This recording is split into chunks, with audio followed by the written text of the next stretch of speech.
Make it plain. MIP. With Masamela Matfumo. Mark Thompson. Make it plain. Get woke.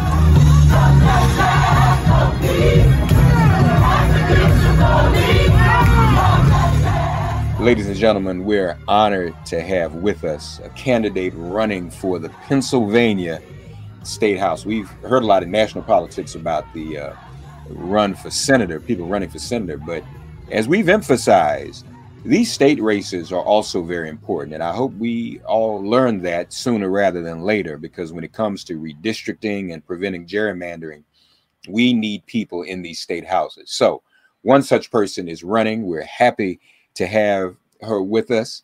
She is running, and if she wins, she will be Pennsylvania's first openly trans state representative, as well as the first Latina state rep in the nation. Deja Alvarez joins us on Make It Plain. Deja, welcome. Thank you. Thank you so much. I'm very honored and humbled to be on your show. Well, I'm honored that you're here. But wait a minute, I'm excited. Well, wonderful. But, you know, I got to pause for a minute because I was reading that. Is that accurate? There's not a Latina state rep in the country? No. I'll be the first trans Latina state rep in the country. Oh, trans Latina. Okay. Yeah. So I will be the first in the Pennsylvania State House. I will be the first Latina woman and the first trans woman. And then nationally, I'll be the first trans Latina. And she says she will be. Hear that optimism. That's right. We want to claim this victory. No, really, that's Absolutely. Good. Well, first, well, let's start then. How is your race going? How many other opponents do you have?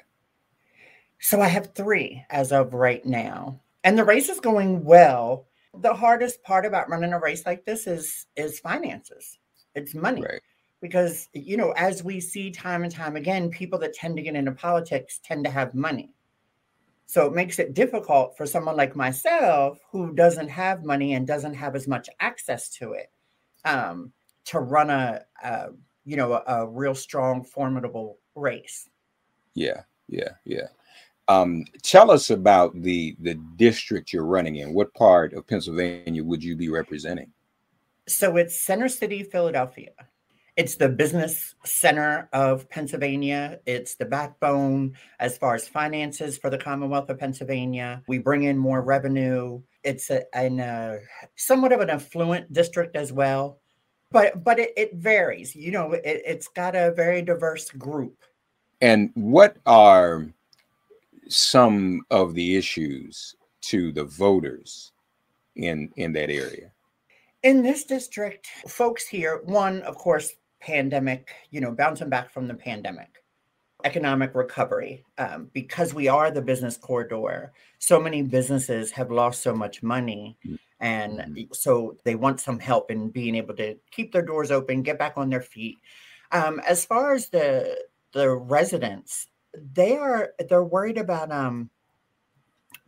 safety at this point, because as we all know, Philadelphia has been going through what most major cities have been going through. Every day on the news, there's 2, 3, 4, 5 more shootings. The other day here, or the other evening here, a young woman in a grocery store bumped into a young man. She apologized to him. He was so frustrated that he followed her home and then shot at her. I believe it was 8 times just for bumping into him. Mm-hmm. And so people are, they're worried about their personal safety. They're worried about their quality of life that people talk about a lot, like quality of life issues, safety, noise levels, all of that, to be comfortable in your own home for your kids that are going to school. Yeah. Obviously, all of that is very, very important. Tell us about you. What inspired you to run? So Center City is where I truly learned who I was. It's where I, first learned how to survive on my own. And then I went from surviving to thriving. And so, I was somebody that was on the streets in Center City, because in Center City, they have what's called the neighborhood which was supposed to be a safe area for all LGBTQIA folks, but back then it was not safe for trans folks. So that's the area where many of us learned how to survive. We learned how to make money so that we had a place to stay, so that we could eat, so that, we could just literally, it was just survival mode for many years. And then this is also where I kind of had my moment, I guess, of advocacy, where it all started, from years and years and years of police brutality, false arrests, being beat up, being mentally, emotionally, and physically abused constantly, not just by the police, by society as a whole, but with a real focus on the police department. So one night I just had enough, got into it with the police. I sued, won. We came to an agreement for better training, sensitivity training in this very district, in this area. And that's where it kind of started for me, because then I started, I found my voice, and I was like, wait a minute, hold on, I need to fight for more than just right here in this area. And so my kind of advocacy and activism grew out from there. And then I also realized that while fighting for myself as a marginalized person, that there's all these other marginalized groups that, are also trying to fight for, we're all trying to fight for the same thing. We're all still trying to fight for equity and equality and all of these things. And so I just expanded my work out to start representing more communities. You were a victim of police violence. Oh, yes. For years.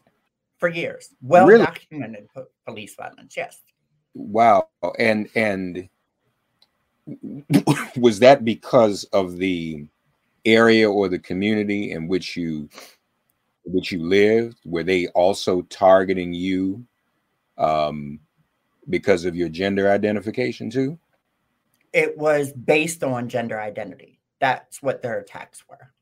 Wasn't based on the area. It was based on gender identity, pure and simple. But I'm pleased to hear you sued them and you won. Yes. Okay.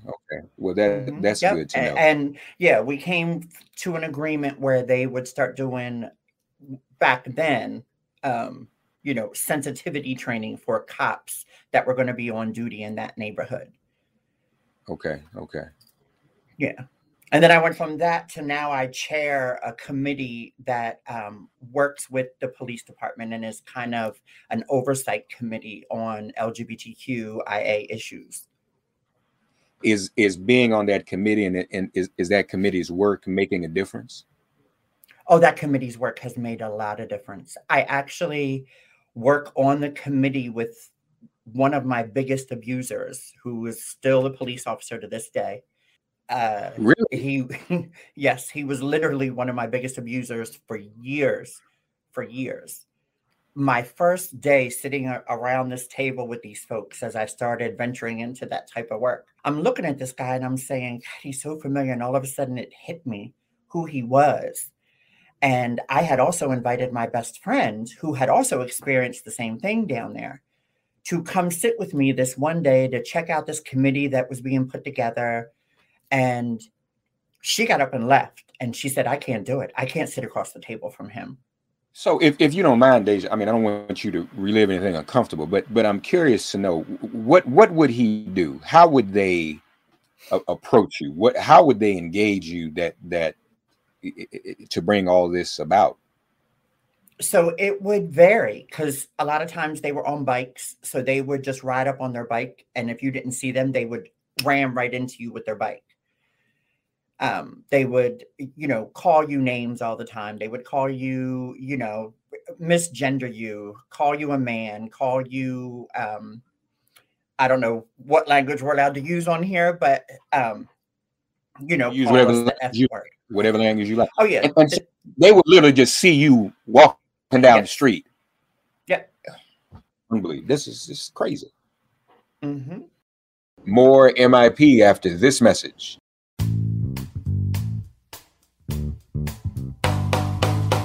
Geico asks, how would you love a chance to save money on your insurance? Of course you would. After all, who wouldn't love a great deal, right? And when it comes to great rates on insurance for all of the things in your life, Geico can help. Like with insurance for your car, truck, motorcycle, boat, and RV. Even help with homeowners, condo, or renters coverage. You could save even more with a special discount when you bundle your coverages. Plus, add the easy-to-use Geico mobile app, available 24-hour roadside assistance, and more. And choosing to switch to Geico becomes an easy choice. Switch today and see all the ways you could save with great rates and discounts. It's easy. Simply go to geico.com to get a rate quote or contact your local agent and get started seeing how much you could save.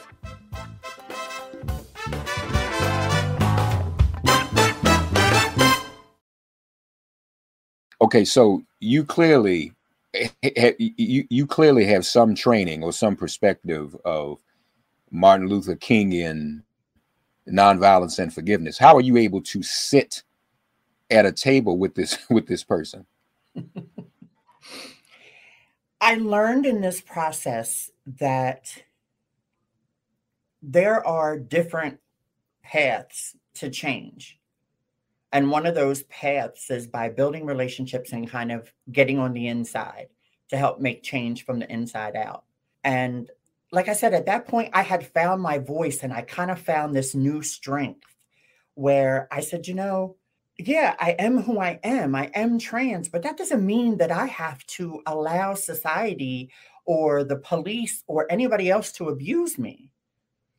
And, for me, I found that working with these people, getting to know these people, building a relationship with these people, it was an effective way to help create change. Like we've created a new directive now with the police department, like a decade ago, that laid out how all officers have to engage with LGBTQ, particularly trans people, disciplinary actions that would be followed should they misgender someone or, abuse them in some sort of way. We also built a pipeline, so to speak, when there was like a trans murder. If a trans woman was murdered, there was a direct line of communication. I would get a call from, say, the deputy commissioner or lieutenant or somebody, and then we would work on making sure that we identified the person correctly, making sure the family got notified, and also making sure that it got investigated properly. Then we had to work with media on making sure that media started identifying us correctly, because for years, we were murdered, but we were never identified correctly. So people see all these trans murders now in the news and they think that just all of a sudden started happening. It's happened throughout history. It was just never recorded. It was never reported properly so that it could be recorded. Well, you shared with us your reaction upon seeing the police officer who abused you. What was his reaction when he saw you? There really was no reaction in the beginning. When I did realize it was him, I have to admit that like my whole body just felt this, whatever it was, go through me. And I just kept telling myself, okay, stay calm, stay calm, stay calm. We're in the process of putting this thing together to make it work so that we can make change for the community that needs it. And so him and I slowly built up a rapport and then built up a relationship. And now he's somebody that calls when he runs across something, when he's out there patrolling and he's not sure how to handle something, or during the holidays, he calls me and he's like, hey, my wife and I, we have all these extra turkeys or we have bags of clothes, where can we go donate them at? When I started a food distribution program for undocumented immigrant folks during the pandemic. And so I was feeding up to 1,000 families a week through the pandemic. And him and other officers would show up on the day that the big truck delivery was coming with the 10 giant pallets of food, and they would help, unload and load all those boxes. And, that was over years. That was over, close to a decade as we progressed to that point. But his views changed. He grew, right? Like in the 80s and 90s and early 2000s, a lot of people had a view of trans people that they may not have today. Yeah. And yeah, go ahead. Did he ever apologize to you? No, we never went through that process. We never went through that process. There was a couple times during like meetings and stuff when like the deputy commissioner or commissioner would be there, and I would use him and I as an example of, you know, the progress that we're making. Because I would say, like, listen, he was, if not my single biggest abuser, one of them. And now here we are doing all of this incredible work together. And that shows the progress and the work that we've been able to do as part of this committee. And I remember one time after it, one of the other people approached me and said, listen, you can't say stuff like that anymore. And I was like, wait, what? What do you mean I can't say stuff like that anymore? And I've grown emotionally and, you know, just matured a lot. So I like to think I have a good amount of emotional intelligence. And so I don't respond to things right away. Sometimes I have to give it some time and take it in. And I waited a little while and I went back to the person and, you know, I was just like, hey, you know, for you to ask me not to use that as an example, that is a real example of the work that we do on this committee.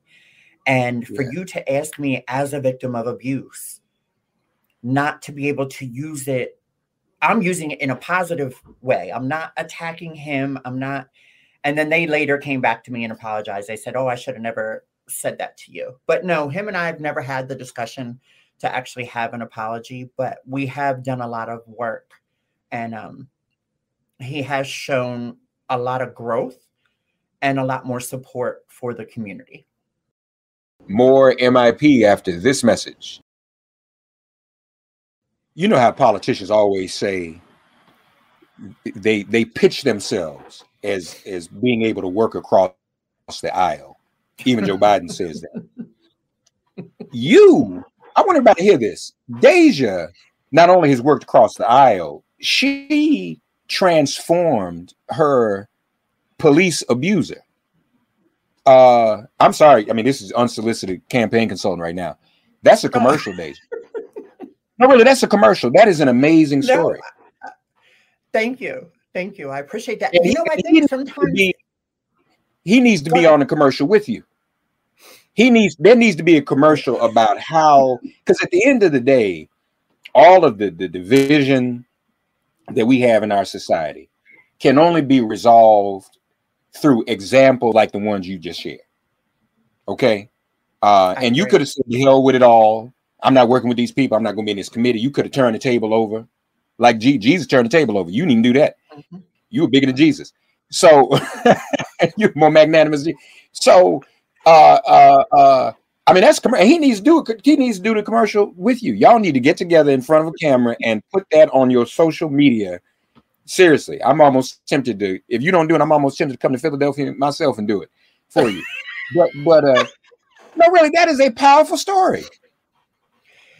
Yeah, I think just because it's just part of my lived experience and I talk about things so openly about everything that I've experienced, that I guess I don't see it as, you know, as deep as that.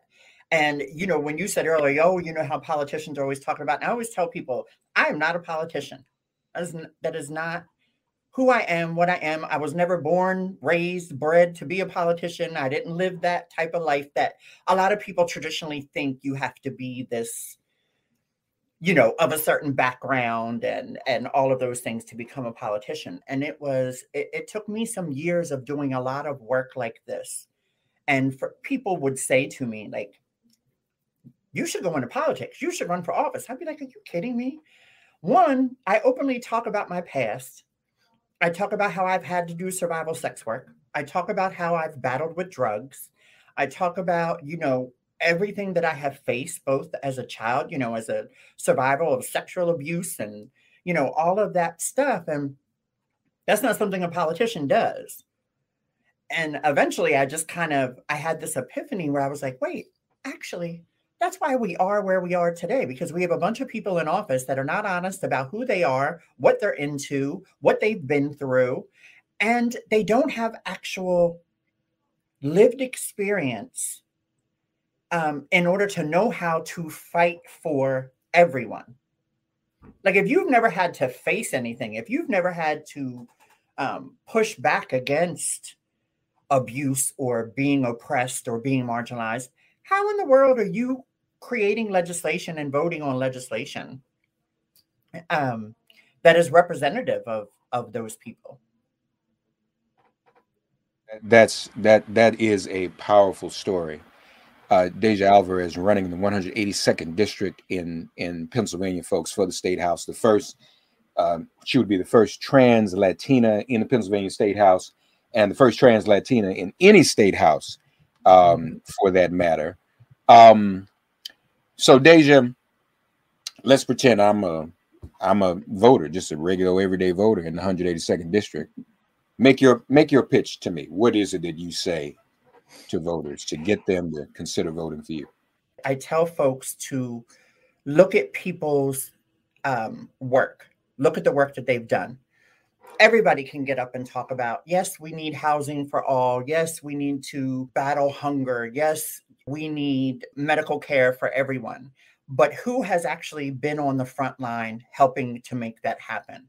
Who are the folks that are talking about it, and who are the folks that have not only experienced it, lived through it, came through it, and then actually worked in the field to make those changes, to give people housing, to give people food, to help them get access to quality medical care. You know, not somebody that just talks about it. We have too many people that just talk about things and they don't actually do them. While a lot of people want to see me as a super progressive, as one of those people that is just, everybody gets a house, everybody gets, you know, everything, and that's what we should be fighting for.